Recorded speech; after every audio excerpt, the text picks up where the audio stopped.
In late May 1940, hundreds of thousands of British and French soldiers found themselves cut off and surrounded by all-conquering German forces near the port city of Dunkirk. Over the previous fortnight they'd fought tooth and nail to hold back the German tide, but now, exhausted and under constant aerial and artillery bombardment, their only chance of escaping annihilation lay in evacuation to Britain. But for most men to go home, some had to stay. In this video, using powerful historic footage, unique wartime overlays and the testimony of those who were there, we'll follow the events in the Dunkirk pocket day by day and recount the story that history remembers as Operation Dynamo. For us to tell that story, we need to go back in time to September 1939, when Hitler's troops had stormed across the Polish border, and within just 2 days, both France and Britain were at war with the Reich. In the weeks and months that followed, some skirmishes broke out here and there along the Franco-German frontier, but since then, a period of nervous calm had taken hold. To the British, it was known as the Phony War. To the Germans, blitzkrieg. That calm was suddenly shattered on the 10th of May 1940 when, bypassing the formidable Maginot Line, 2 German army groups unleashed a highly effective blitzkrieg into northern France and Belgium. In the north, Army Group B, commanded by Generalfeldmarschall Feder von Bock, advanced into Belgium to Heer, the River Dyle. Manned by determined French and British troops, their plan was to halt the German advance on this defensive line, which, at least for a time, they did. They weren't to know it, but this was not the main armoured thrust. That was in fact being made to the south, as General Heinz Guderian's 19th Panzer Corps pushed through the lightly defended Ardennes forest. Having been thought to be impenetrable by tanks, the sector was largely neglected in the pre-war years, yet as it turned out, and to be fair unsurprisingly, that forest could not keep the panzers from advancing. All this would come to a head when on the 13th of May, French troops defending the Meuse River crossings around Sedan were awoken by the ominous rumble of thousands of approaching panzers. Throwing all they could into the fight, the French defenders fiercely held the banks, but the Germans proved too strong. Hammered by Stuka dive bombers and heavy artillery, the French relented, and by the end of the day German armour was streaming across the Meuse. It's important to note here that while the French army gets a lot of criticism over their relatively quick defeat, we need to understand that it was not through lack of courage. The German blitzkrieg had caused so much confusion amongst the French high command that their communications, and indeed coordination with the troops on the ground, broke down entirely. Before the campaign was over, tens of thousands of French sons would have given their lives in defence of their country. Within just a few hours, that initial German break-in around Sedan had turned into a full-on breakthrough as the armoured spearheads thrust westwards at top speed towards the Channel coast, aiming to split the Allies in two. Despite initial success, the British on the Dial line soon realised the scale of the attack to their south, and knowing that encirclement was a real possibility, French, British and Belgian commands issued orders to fall back closer to the Franco-Belgian border. Now a race was on. Whilst the British withdrew across the old First World War battlefields of Flanders with an army group hot on their heels, to the south, Guderian's panzers were racing for the coast. Having punched through the Allied lines, they stopped for nothing and driven almost the entire width of France at an unprecedented speed, reaching the Channel coast right here near Abbeville on the 20th of May, taking it outright at 8:30 PM. In doing so, the Germans had effectively cut the Allied command in two. To the south, the main body of French troops, including those stranded idly on the Maginot Line, now turned their focus to defending Paris, whilst to the north, this pocket, which included the entirety of the British Expeditionary Force and Belgian Army, had formed. Originally running from the Scheldt estuary near Antwerp, past Ypres, around the French city of Lille and all the way to the Somme River Valley, it was a significant area with several hundred kilometres of frontage to be held. Importantly though, the Germans had invested that pocket, ensuring that the two halves of the Allied forces would never rejoin. Only 2 weeks after the German attack was launched, the writing was on the wall. It was clear to Lord Gort, British Commander-in-Chief, that with the French in total disarray, Belgians under extreme pressure in the north and the British numerically weak, evacuation was the only viable option. And so, on the 26th of May, Gort issued orders for the BEF to fall back towards the Channel ports where salvation hopefully lay. Let's pause briefly for a word about today's sponsor, without whom we simply couldn't make this video, World of Warships. If you, like us, find history endlessly fascinating, why not relive the drama of Dunkirk yourself? Now you can, with the 6-week exclusive Dunkirk 1940 card-based adventure. Draw your cards and command your very own fleet of ships as Operation Dynamo unfolds, with each round revealing true-to-history threats like the raiding Luftwaffe and sea mines. You will need to strategically dash across the English Channel, all while completing missions and earning rewards. The fate of trapped Allied troops rests on your shoulders. Get started today. Play World of Warships for free on console, PC and mobile devices and dive into the action. What's more, new players who sign up using our unique link below will be rewarded with a 7-day premium account, 1 million credits, 500 doubloons, a limited time only Operation Dynamo container and a free ship. So sign up and experience Dunkirk like never before. And now, back to the action. Over the coming days, and in a series of bitter rearguard actions, the Allies withdrew under heavy German pressure, particularly here on the southern front of the pocket. But rather than all men retiring, a number of crucial rearguard actions took place, each of which bought time for their comrades who were now retreating towards the Channel coast. Right here at Cassel, the linchpin of the Allied defence in this area, men of the 2nd Gloucesters and 4th Ox and Bucks were digging in. Readying what anti-tank guns and artillery they had at their disposal, they were to fight to the bitter end to deny the Germans an easy road to Dunkirk. Some 20 miles south, the 2nd Norfolks were also making a stand at a farm in the hamlet of Le Paradis on the 27th of May.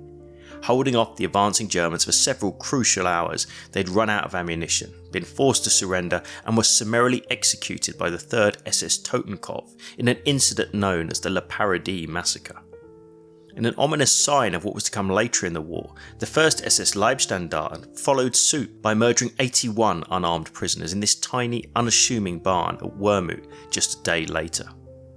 Let's pause for a moment here to understand the situation as it stood on the morning of the 28th of May 1940.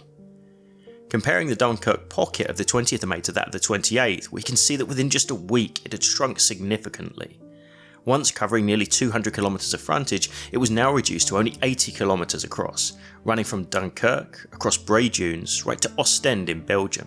The pocket was under pressure from all sides. On the northern flank, the crumbling Belgian army had finally collapsed that very morning at 4 AM. Its surrender had further stretched the BEF and French forces, who had to conduct a further fighting retreat. Right here around Lille, the 1st French army was coming under increasing pressure as the Germans attacked from all sides. For those approaching the coast, the situation was dire and retreat options were rapidly diminishing. After a gritty 3-day stand, Boulogne had fallen on the afternoon of the 25th, and by the end of the 26th of May, Calais too was in enemy hands, along with thousands of Allied prisoners. Calais' capture made the already very difficult seemingly impossible. Simply put, with Boulogne and Calais out of commission, they were left with just a single port from which the Allies could stage an evacuation: Dunkirk. But for that to happen, the line simply had to be held. The key to any defence in a flat landscape such as this lay here, the numerous canals and waterways flowing across the countryside. Not only could rearguard units dig in along their banks, but it also created bottlenecks for German armour. If the Germans wanted to cross the canals, they needed to erect or use existing bridges, something the British had to delay at all costs. If we zoom in and look at the evacuation area itself, we can see that it's actually much larger than just the harbour and beaches of Dunkirk. In fact, it stretched north about 15 miles or 24 kilometres, all the way to the sandy shores of Bray Dunes. With tens of thousands of men assembled on or near the beaches, not only did this create a logistical nightmare, but it also meant that not all troops could be evacuated from one single point. To add insult to injury, the channel along this stretch was extremely shallow. This effectively meant that no large ship could come within almost a mile of the beaches. The Allies needed to concoct another plan. But what? The answer was simple. Get any shallow draft vessel available and send it at top speed to Dunkirk to ferry soldiers across the English Channel back to the safety of mainland Britain. In desperation, save as many men as possible, the Navy would use destroyers, transports, and most famously, the little ships, fishing boats and trawlers, ferries, merchant ships and civilian yachts to rescue men from Dunkirk. Once loaded, each ship will be assigned one of these 3 routes and ultimately disembark their troops at Dover, only to return and repeat the treacherous journey. an extremely complex undertaking. All the while, the Germans were tightening the noose around the port. The evacuation needed to happen before a final, decisive assault could be launched. The pressure was on. Caught between the Channel and the Germans in the ever-shrinking pocket were almost 400,000 men. Let's meet a few. Just 10 minutes from Dunkirk, the East Lancashires were setting up their defences along this section of the Canal du Berg. Amongst their ranks was 28-year-old Captain Marcus Irvin Andrews. A career soldier, he was born in Ireland and joined the army back in 1932 and now found himself, exhausted and poorly equipped, commanding the remnants of his company in the Dunkirk rearguard. Meanwhile, some 40 miles southeast was young Royal Engineer Troop Sergeant Bernard Kay, finding himself just west of Lille at Saint-André-le-Lille. Amidst an ever-growing confusion, his unit had been tasked with preparing bridges for demolition for the past few days. He recalled the moment that he realised what was afoot on the 27th of May. We mounted a two-man guard on the enemy side of the railway bridge with orders to allow nothing across. I wondered how long we'd be able to stop a locomotive with a rifle bullet, but happily we saw no activity along our stretch of the line. However, a steady stream of refugees began to appear. Our sentries, who had grown hard in 3 weeks of action, turned them away resolutely. But something was wrong. What had begun as a slow trickle of staff cars driving along the road under the bridge had grown to a flood of British Army vehicles of all kinds. All were travelling in the wrong direction. Bernard and his friend Jim Goodyear joined the mass exodus, but to where exactly? Only time would tell. As the hordes of men and machines streamed towards the coast, passing the thin screen of French and British defenders holding the Dunkirk perimeter, they abandoned everything other than personal firearms, leaving masses of supplies and burning vehicles, armoured cars and tanks strewn across the landscape. While all this was unfolding, less than an hour away on the beaches, the true extent of the undertaking was becoming more apparent by the minute. Having only arrived late the previous evening, the 27th, Captain William Tennant was designated as beachmaster and ordered to lead Operation Dynamo from the beaches. From his very first moments at Dunkirk, he was horrified. A Luftwaffe raid had destroyed most of the port facilities, and his heart sank. But as seen here on this aerial overlay taken at the time and transposed onto the modern map, the Germans had also managed to hit oil silos, filling the air with a veil of black smoke looming over the harbour. It turned out to be a blessing in disguise, giving the British a much needed reprieve as the Luftwaffe had mistakenly thought they'd knocked out the entire port. But that was only a silver lining. With the only viable option for large-scale evacuation effectively taken out of the fight, Tennant needed to make a new plan, and fast. So what was that plan, and how would the Allies now empty the beaches? All attention turned to the breakwaters at the harbour entrance. Maybe, just maybe, they could be the solution the British were looking for. Upon closer inspection, the western breakwater was deemed to be unsuitable for Dynamo's scope and scale. But to the east, the news was much better. Now famously known as the Mole, the eastern breakwater was ideal for such an undertaking. Being some 1,400 yards long and stretching into the channel, it presented the perfect platform that would take soldiers right up to the ships waiting off the coast. It was even more useful once topped with wooden boards, making it wide enough for 4 men to traverse it side by side. This was the break the British needed. With the Mole being able to take the majority of traffic, ultimately more than 60% of all evacuees, the pressure was lessened on the little ships. Instead of having to pick up soldiers and ferry them across the channel, their primary orders would now be to operate as taxis, taking soldiers from the beaches to the larger warships waiting in deeper water before returning, vastly increasing the evacuation pace. Although some relief was found, there was still a long road ahead for the British. Speaking of long roads, somewhere in the French countryside, Bernard Kay and Jim Goodyear found themselves in an ever-increasing chaos. Having narrowly missed being caught in the secondary pocket forming around Lille just a few days prior, they were riding in the back of an army truck. Slowly making their way to somewhere, they were suddenly stopped and ordered to dismount. Kay recalled what happened next. "Every man for himself, make your way to Dunkirk," shouted a sergeant. Our dulled wits and blunted minds refused to take this in. Where was Dunkirk? I thought for one bemused moment it was in Scotland. "How the bloody hell do we get to Scotland?" I asked Jim. I will not repeat his answer. "You're on your own now," shouted the same sergeant. "We've been on our own for bloody weeks," cracked Jim, and again we all laughed. By the 29th of May, and having now realised their earlier mistake of thinking the harbour was out of action, the Luftwaffe issued orders to ramp up their efforts. In short, they needed to apply more pressure on the already hard-pressed British to either force a surrender or destroy as many men and materiel as possible. With Messerschmitt fighters and Stuka dive bombers launching ever heavier attacks, the British needed to protect the ships and men. Enter the RAF. Having been in combat from the very beginning of the evacuation, they now threw all available aircraft into the fight. Their task? Fend off any enemy bombers and fighters and help bring the boys back home. Flying reconnaissance missions over the Dunkirk pocket and dogfighting Bf-109s to the amazement of those on the ground, the Hurricanes and Spitfires gave the Allies a fighting chance by preventing total German air domination. Of course, while the fight for the French skies was reigning above, on the beaches and at sea, more men were being loaded onto waiting ships. Let's climb aboard one of them. The paddle steamer Crested Eagle, built back in 1925, had spent the interwar years sailing passengers along the River Thames. Once war had been declared, she helped carry London's children to the countryside's relative safety. But now, her biggest challenge awaited.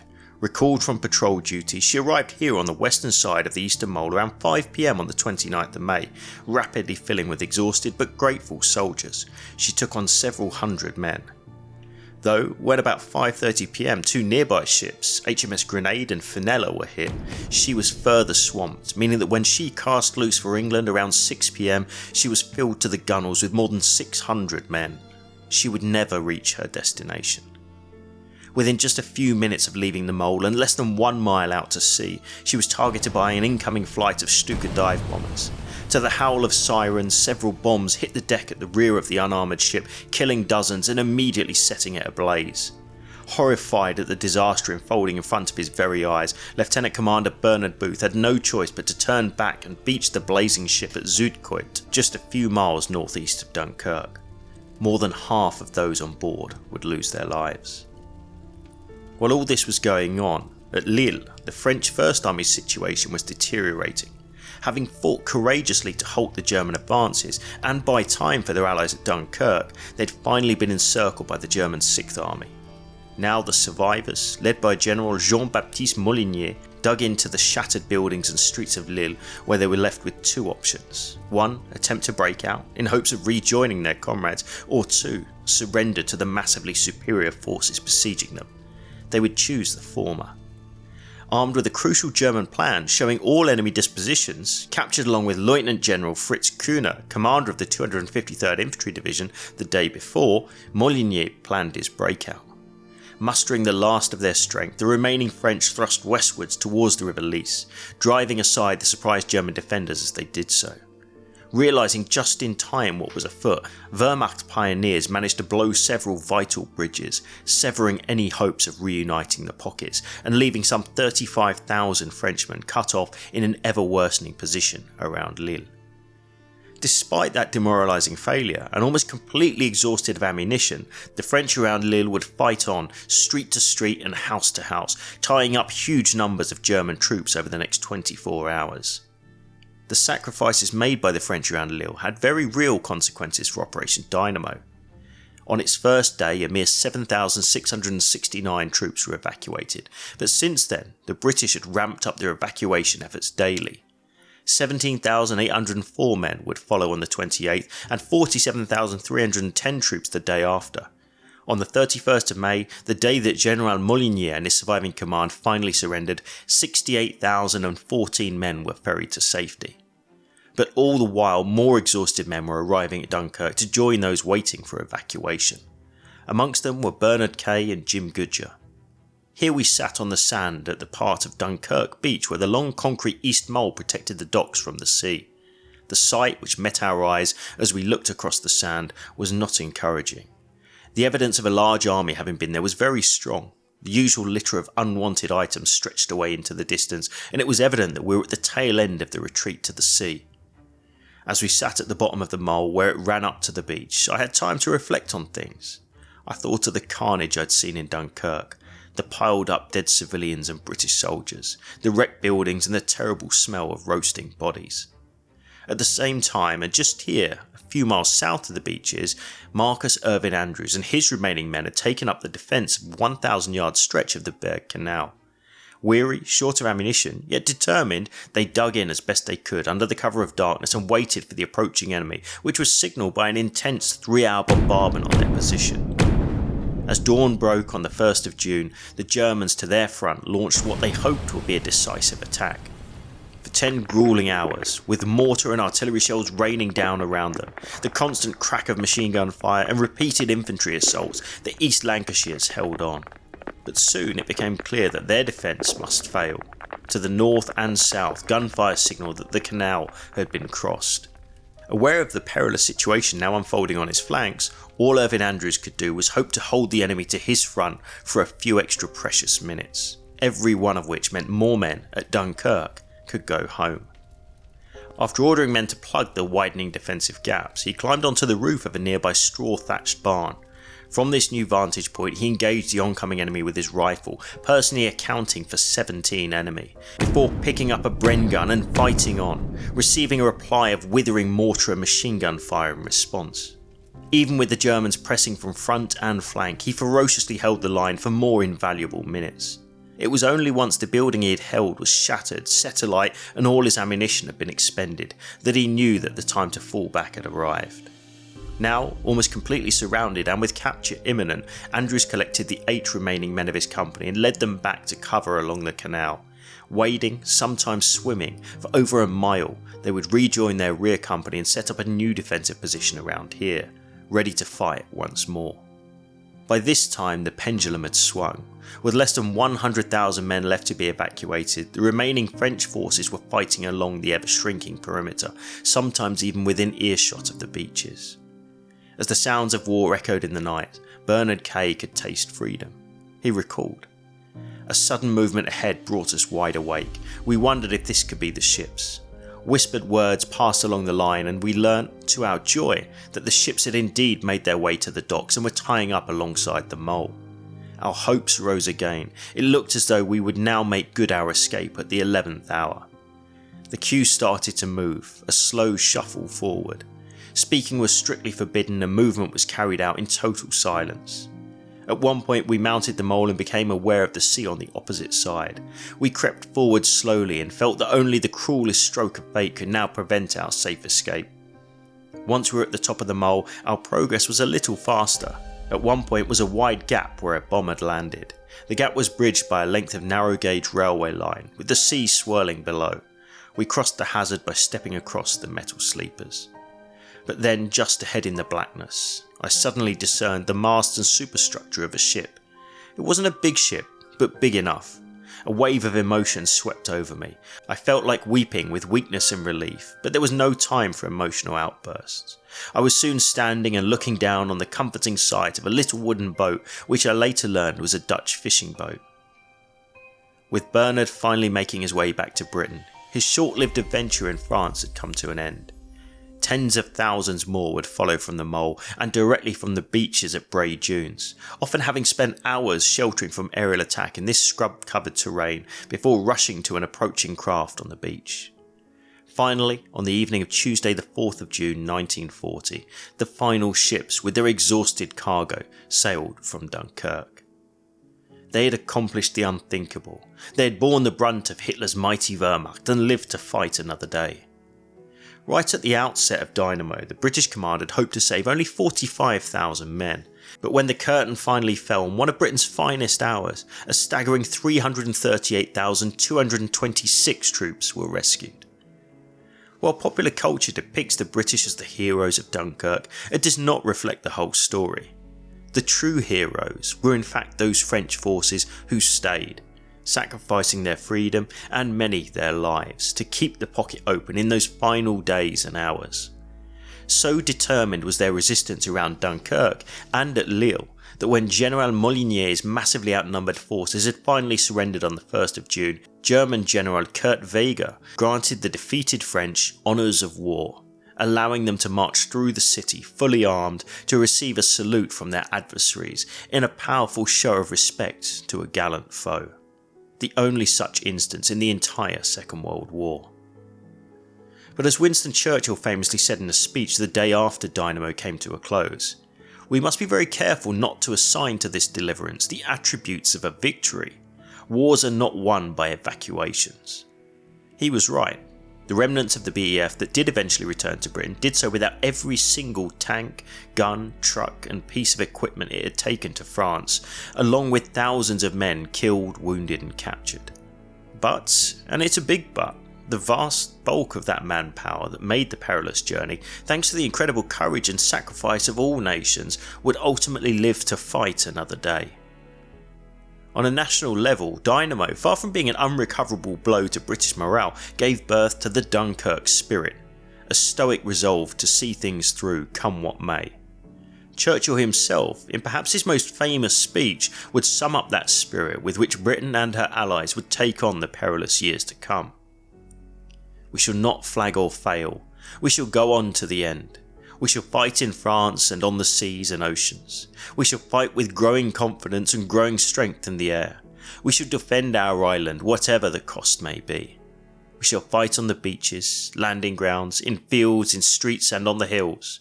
We shall never surrender. Finally, what about the men who made the evacuation possible? Captain Irvin Andrews would return to Britain on the 2nd of June aboard HMS Shikari after helping repel yet more German assaults. For his extraordinary actions at the Canal de Berg, he would be awarded the Victoria Cross from King George personally. 4 years later he returned to France, this time to Normandy, where he led his company in heavy fighting around Caen. Marcus Irvin Andrews eventually returned to Ireland and later moved to Cornwall, where he passed away on the 20th of March 1995, aged 83. And Bernard Kay? He too would return to France, landing on Gold Beach on D-Day. In the months to come he would fight from the Channel to the Rhine, eventually returning home in November 1945. Many more would not. It's estimated that in the fighting around and for Dunkirk, some 3,500 British soldiers lost their lives, many of whom are today buried or remembered here at the Dunkirk Cemetery and Memorial to the Missing, just a stone's throw from the beaches they were destined never to reach. The greatest price, though, was paid by those fighting on their own soil, men of the French army, 18,000 of whom would give their lives for their allies, a sacrifice we shouldn't forget.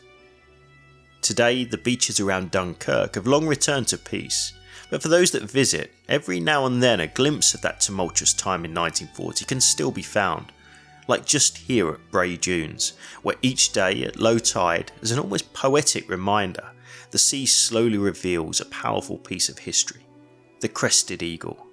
Untouched since 1940, it serves as a poignant reminder of what once took place along this very shore. Thanks to our sponsor, World of Warships, for helping us make this video. Check out their new Dunkirk 1940 event using the links below. If you're interested in content like this, why not check out our dedicated podcast, World War II Both Sides of the Wire, where our hosts, Professor Matthias Strone and Jesse Alexander, take a deep dive into the 1940 campaign from both the Allied and Axis perspectives. That's all this time. We'll see you again soon.